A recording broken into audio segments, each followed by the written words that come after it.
ప్రియులారా, మన ప్రభు అయిన యేసు క్రీస్తు నామంలో మీకు శుభోదయం.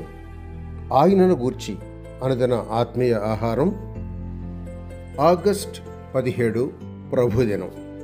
నేటి మన ధ్యాన లేఖనం యోహాను రాసిన మొదటి పత్రిక 4వ అధ్యాయం 10వ వచనం. మనము దేవుని ప్రేమించితిమని కాదు, తానే మనల్ని ప్రేమించి మన పాపములకు ప్రాయశ్చిత్తమై ఉండుటకు తన కుమారుని పంపెను. ఇందులో ప్రేమ ఉన్నది. వ్యాఖ్యాన అంశం: ప్రాయశ్చిత్తము ఆవశ్యకత.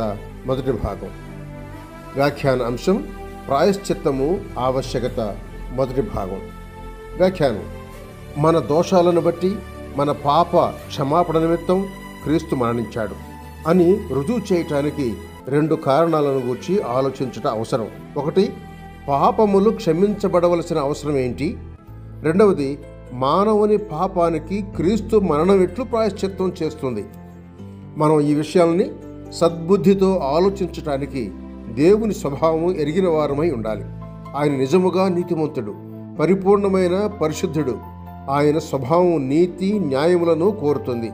ఆయన శాసనములు నీతి గలవి కాని యెడల, ఆయన తీర్పులు న్యాయమైనవి కాని యెడల, ఆయన పాపమును పట్టించుకోకుండా పోనిచ్చిన యెడల, ఆయన మంచిని చెడ్డగా నుంచి దండించిన యెడల ఆయన దేవుడు కాదు. పాపము అనగా అతిక్రమం, ఆజ్ఞాతిక్రమం.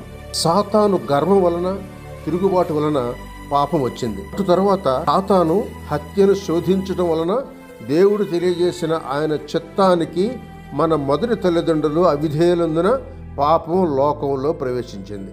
దేవుడు సర్వజ్ఞుడు. పాపము ఆయనకు తెలియకుండా జరగదు. పాపం ఉంటుందని ఎరిగిన దేవుడు పాపం పట్ల 3 విధాలైన వైఖరి కలిగి ఉండవచ్చును అనుకుంటాడు. మానవుడు అయితే ఆయన దేవుడైనందువలన పాపం పట్ల ఆయన వైఖరి 3 విధాలుగా కాదు, ఒకే ఒకటిగా ఉంది. అయినను వాదం కొరకు పాపం పట్ల దేవునికి 3 విధాలుగా ఉండును అనుకుందాం. 1, ఆయన పాపమును గురించి పట్టించుకొనడు అనుకుందామా? 2, ఆయన పాపమునకు శిక్ష విధించడు అనుకుందామా? 3, ఆయన పాపమునకు శిక్ష విధించగలడు అనుకుందామా? అయితే గమనించండి, మొదటి 2 వైఖరులు ఆయన తత్వానికి, ఆయన స్వభావానికి సరిపోవు. అవి ఆయనకు తగవు. ఆయన నీతి పాపమును అలక్ష్యము చేయజాలదు. పాపమునకు శిక్ష విధించకుండా ఉండజాలదు. దేవుడు పాపమునకు శిక్ష విధించును, తప్పదు. ఆరంభంలోనే పాపం వలన వచ్చు జీతము మరణము అని ఆయన శాసించాడు. ఎలాగంటే, ఈ తోటలో ఉన్న ప్రతి వృక్ష ఫలములను నీవు నిరభ్యంతరంగా తినవచ్చును, అయితే మంచి చెడ్డల తెలివినిచ్చు వృక్ష ఫలములను తినకూడదు. నీవు వాటిని తినుదినమున నిశ్చయముగా చచ్చెదవు అని యెహోవా ఆజ్ఞాపించాడు. ఆదికాండం 1:16-17 వచనాలు. అలాగే రోమా 6:23తో సరిపోల్చండి. పాపం మీద దేవుని తీర్పు మరణం. శరీర మరణం మాత్రమే కాదు, ఆత్మీయ మరణం. దేవుని నుండి దూరం అవ్వటం, దేవునికి వేరైపోవటం, అట్టి దానికి శరీర మరణం సూచన.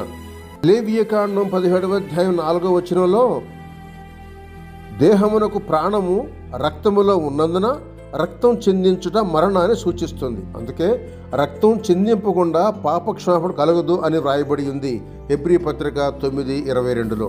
అందరూ పాపం చేసినందున పాపం వలన వచ్చే జీతం మరణం గనుక అందరూ మరణించాలి, లేదా అందుకు సమానమైన లేక అధికమైన విలువ పాపక్షమాపణ కొరకు అవసరం. ఎలాగంటే, దేవుడు నిజముగా నీతిమంతుడు. అందువలన పాపమునకు తగిన శిక్ష విధింపబడితే గాని ఆయన పాపమును క్షమించలేడు. దేవుడు న్యాయాధిపతి, న్యాయమైన తీర్పరి. న్యాయాధిపతి నేరస్తులు శిక్షించాలి లేదా కేసులు కొట్టివేయాలి. మానవ దృష్టాంతములు ఎంత మంచివైనా దేవుని సత్యాన్ని స్పష్టపరచడానికి చాలు. అయినా ఒక దృష్టాంతం గమనించండి. ఒక యవనుడు హత్య చేశాడు. కోర్టులో విచారణ జరిగింది. అతడు హత్య చేసినట్లు సాక్ష్యాధారాలు ఉన్నాయి. అతడు కూడా నేరం చేసినట్లు ఒప్పుకున్నాడు. పంచాయతీ అతని విషయంలో ఆలోచించి అతడు నరహంతకుడు గనుక మరణశిక్షకు పాత్రుడు అని తీర్మానించింది. న్యాయాధిపతి అతనికి మరణశిక్ష ప్రకటించే సమయం వచ్చింది. అయితే జడ్జి గారు నేరస్తుని బంధువు, తండ్రి అనుకుందాం. నేరస్తుడు జడ్జి గారి ఎదుట నిలబడి ఉన్నాడు. అప్పుడు జడ్జి గారు, యోహాను, నీకు తీర్పు జరిగింది. నీవు నేరస్తుడవని నిరూపించబడింది. నీవు కరెంటు కుర్చీలో కూర్చొని మరణించాలి. అయితే నేను నిన్ను ప్రేమిస్తున్నాను, నేను కనికరం గలవాడను గనుక నిన్ను క్షమిస్తున్నాను. నీకు విడుదల కలిగింది, నువ్వు పోవచ్చును అన్నాడు అనుకుందాం. అటువంటి జడ్జి ఆ పదవిలో ఉండగలడా? ఉండ వీలు కాదు. ఎందుచేత? దయగలవాడైనందుకు కాడు, అతడు న్యాయమైన వాడు కాడు. అతడు నిరూపింపబడిన నేరమునకు తగిన శిక్ష ప్రకటించలేదు.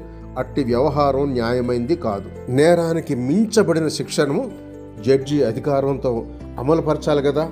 ప్రభు చిత్తమైతే రెండవ భాగం వచ్చే ప్రభు దినాన విందాం.